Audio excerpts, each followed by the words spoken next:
The conflict in Northern Ireland, known as the Troubles, began in the 1960s and lasted for more than 30 years.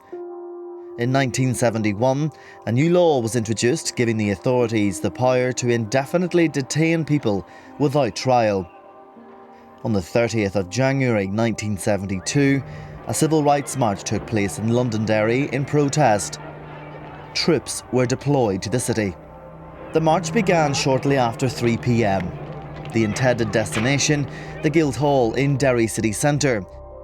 However, army barricades blocked marchers from that area and the majority of people were directed towards Free Derry Corner in the Bogside. Some protesters lagged behind, and after skirmishes between young people and the army, paratroopers moved in to make arrests. Just before 4 p.m, stones were thrown and soldiers responded with rubber bullets, tear gas and water cannon. At 7 minutes past 4, soldiers made their way down William Street with orders to arrest as many marchers as possible. A short time later, soldiers began to open fire on people in the Rossville Street area. According to army evidence, 21 soldiers fired their weapons on Bloody Sunday, shooting 108 live rounds between them. 13 people were killed on that day and 15 people were wounded. 2 investigations have been held.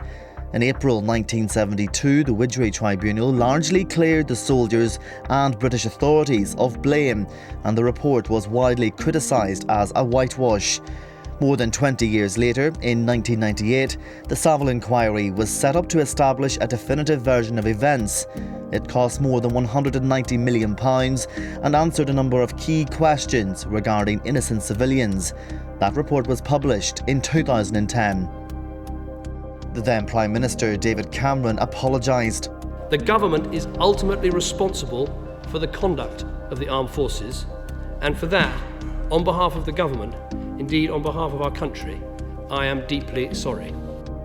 Some have criticised the cost of the Savile Inquiry, but the Bloody Sunday families have been calling for accountability, justice and closure for many years.